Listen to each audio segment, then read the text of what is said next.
After hearing more positive reports out of fall camp, I think it's safe to say all aboard the Conner Weigman hype train. You are Locked On Aggies, your daily podcast on the Texas A&M Aggies. Part of the Locked On Podcast Network, your team every day.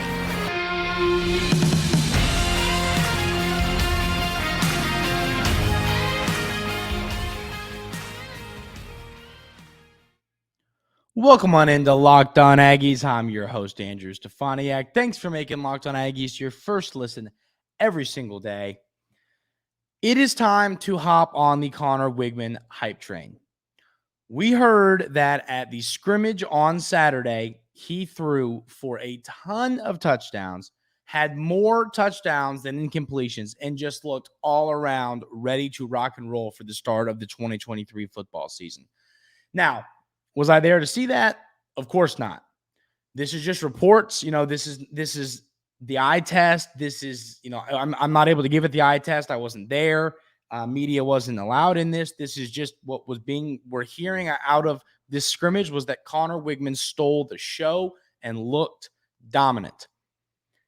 It's ready. It's time. I am ready to go get people sign up. We need to start a fan club, Conner Weigman hype train.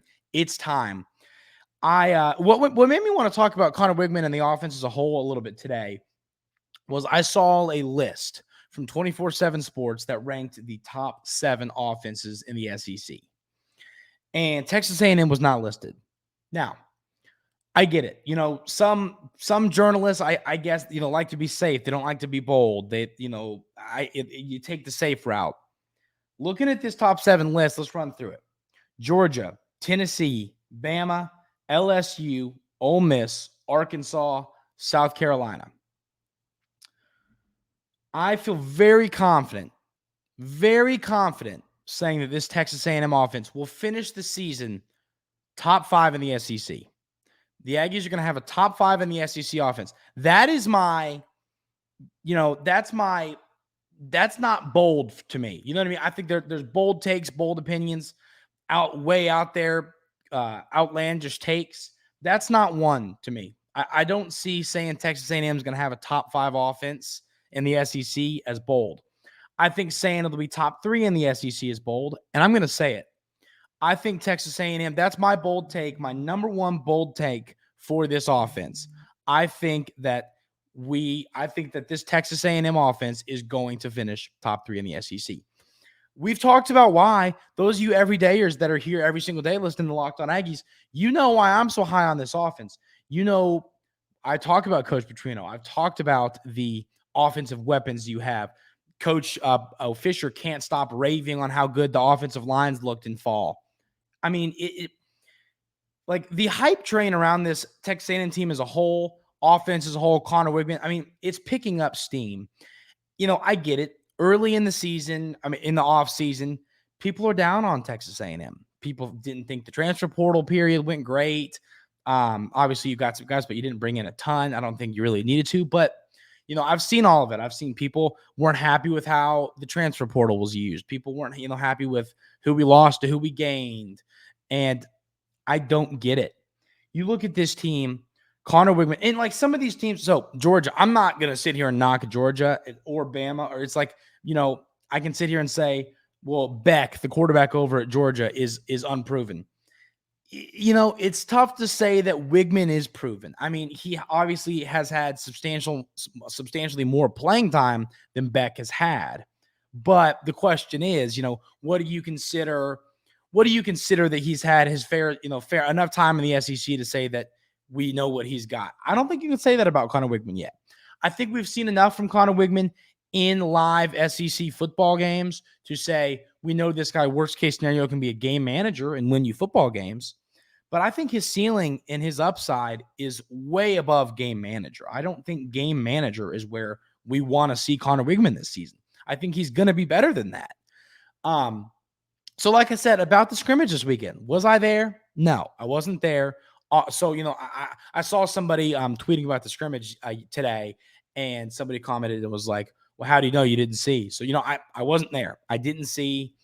with my eyes. But I mean, here's the deal. When you see stat lines, when you see the numbers, handful of interceptions, more, not a handful of interceptions. That'd be rough. A handful of touchdowns, more touchdowns than incompletions. That's a stat line that speaks wonders to me. Whether Conner Weigman was going against the ones on defense, the twos on defense, here's the deal. The twos on Texas A&M's defense, I think, are better than the ones on a handful of SEC teams. I think you could say that about, for sure, Vandy. That's the easy one. But, I mean, there's some teams that, especially at the Power 5 level. So going, whether it was against the ones, against the twos, I didn't see that anywhere. I don't care, because I think the twos for this Texas A&M team, especially on the defense, especially on the defensive line and the defensive backfield, the linebackers is the one position that's a little questionable there, as to depth. But whichever defense it was against, I think it proves Conner Weigman is ready to rock and roll. Both of these defenses are great. I would be stoked to know it was against the one, just because I know how good this defense is going to be. But, that's why I'm not happy with where Texas A&M's with Texas A&M's offense not being listed here. I think it's safe. I think it's safe to say, well, they weren't great last year. They're not going to be great this year. All the changes that have been made, the improvements you've made to your coaching staff, bringing in Coach Petrino, Conner Weigman is ready to rock and roll as your QB. You have one of the best wide receiver rooms in the country. You have a running back room full of young guys ready to prove themselves that are full of talent. This offense is going to pop. It's going to click. It has everything it needs to do that. Now, the offensive line, I always add this caveat, the offensive line has to do it. We talk about the offensive line. It tends to struggle. Last season, the injuries led to some struggles. This season, you got some guys healthy. You got a couple of freshmen that's going to help. You got some sophomores that are going to help. It's an offensive line this year that I think is a lot deeper than it was last year, and filled with a lot more just talent all around, thanks to, a successful 2023 recruiting class.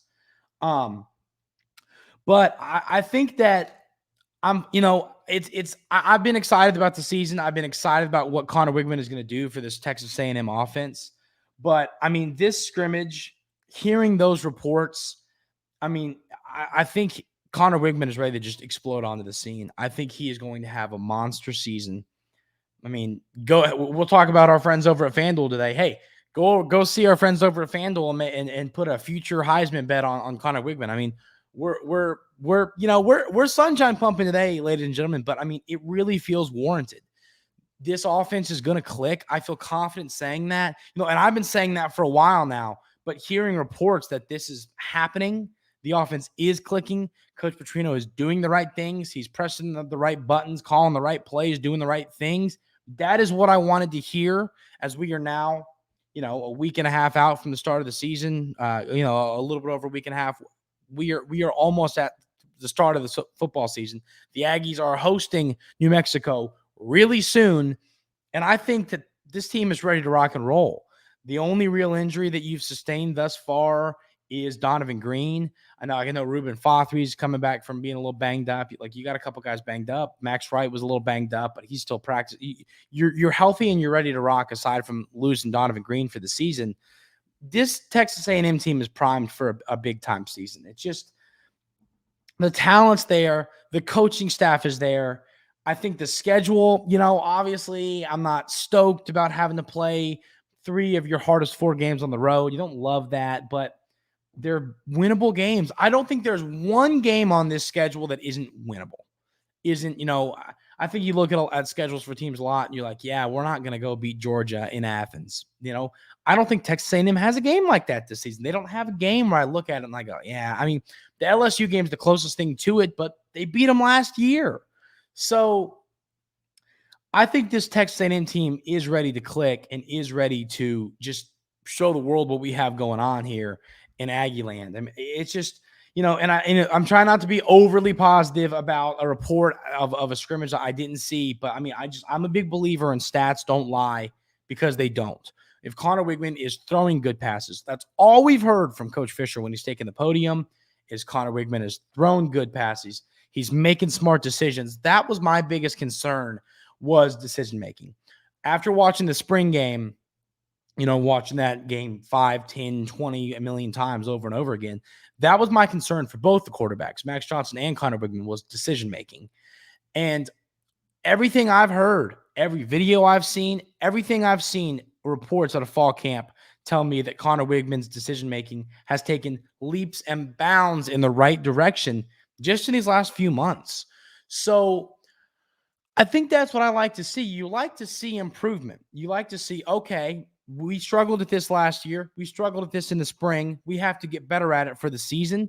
That's what we've seen happen with Conner Weigman and his decision-making. That's what we need to see from like the defensive line stopping the run. That's what I think we've seen there. So, I think that, and I know we're sunshine pumping today, but here's the deal. On a Tuesday afternoon, that's okay. That is okay for a little bit of sunshine pumping. It's fine. Let's enjoy it. Let's get excited. Football season's almost here. The Aggies are going to win a lot of football games. We're going to have a ton of fun this year. We're going to have a ton of fun here on Locked On Aggies. It's an exciting time. But yeah, the stat line from Conner Weigman, I mean, like I said, we didn't see anything official. All I've heard is I think the number was 6 touchdowns, and then I've seen that he had more touchdowns than he had incompletions. So I'm sold on Conner Weigman. I've been, selling the he's due for a breakout sophomore campaign. It's time. It's going to happen. But everything I've seen, I haven't seen one negative thing come out of fall camp. At other schools, you see it. I've seen some reports come out of some other fall camps of some negatives about some players not showing up in the SEC. And you haven't seen that with Texas A&M. So what I'm saying, the reason I make that point is like, if there was issues, Coach Fisher, old-time football coaches are we don't have anybody. We don't have anybody that can play.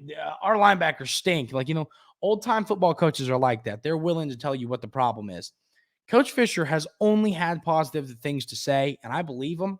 I believe him. I really do. So, ladies and gentlemen, I think this Texas A&M offense is due to explode.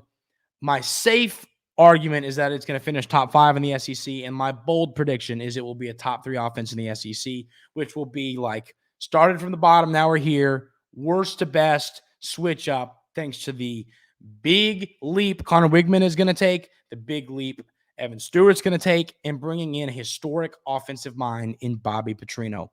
Ladies and gentlemen, the Aggies are going to have a really good offense in 2023, and it is going to be an absolute blast to watch.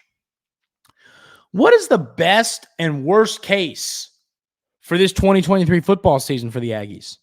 ESPN tells us, and we're going to talk about that coming up right here on Locked On Aggies. Today's show is sponsored by BetterHelp. Sometimes in life, we're faced with tough choices, and the path forward isn't always clear.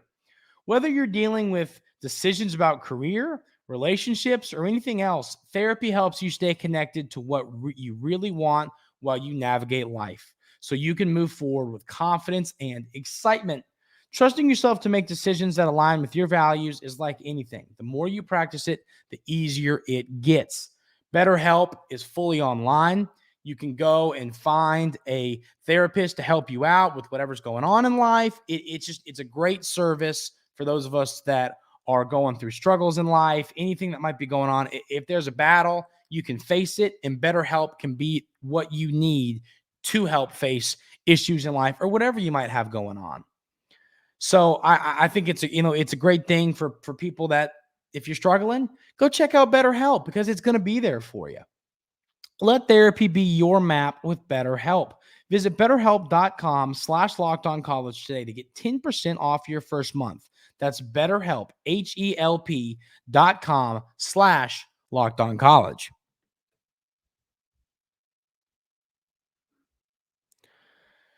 ESPN put out their best and worst case scenario for this 2023 Texas A&M football season.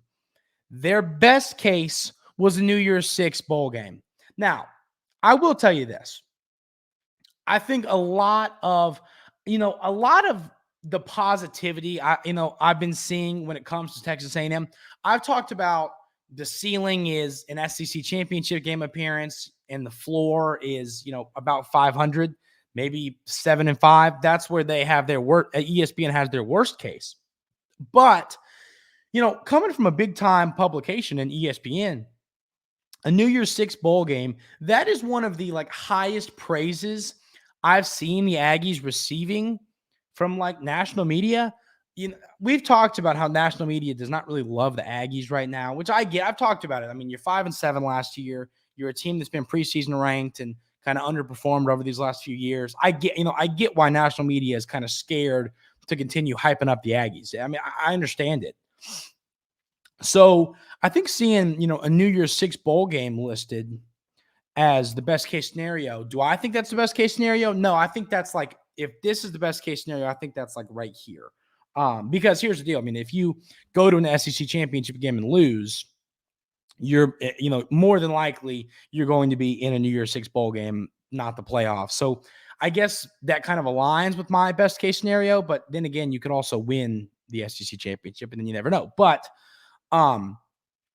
so when I saw that, I was kind of a little bit excited because, like I said, there's been lots of negativity floating around from the national media.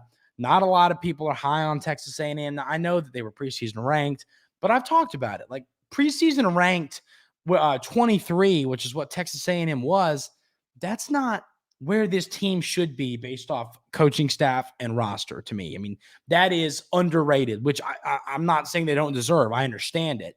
I'm just simply saying, like, I'm happy / surprised to see Texas A&M receiving praise from ESPN because, like I said, I've seen a lot of the ceilings 8-4 from a lot of national. I think CBS Sports had stuff like that. I've seen lots of national media members have the ceiling not be a New Year's Six bowl.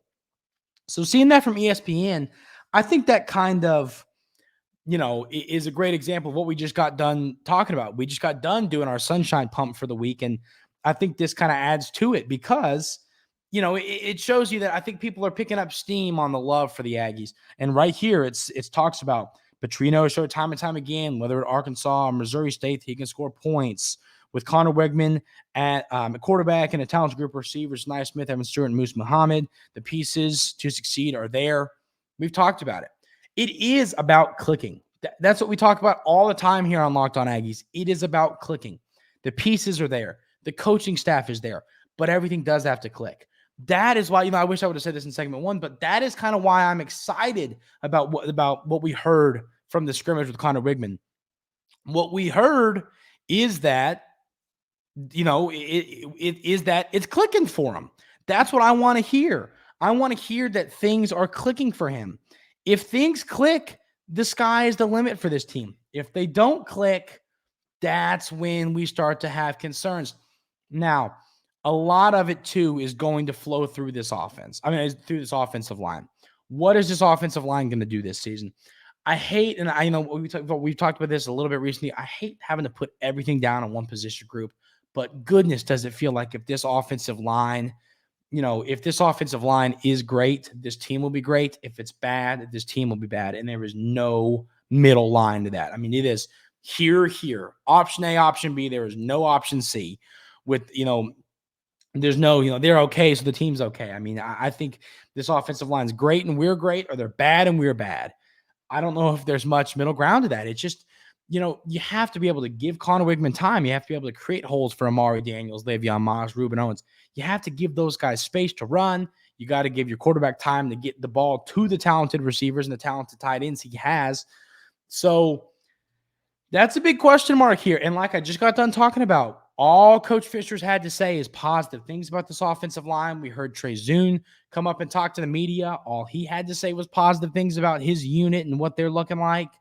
And, here's the deal. Some might say, well, what's Coach going to say? Is he going to say negative things? They're not going to say that.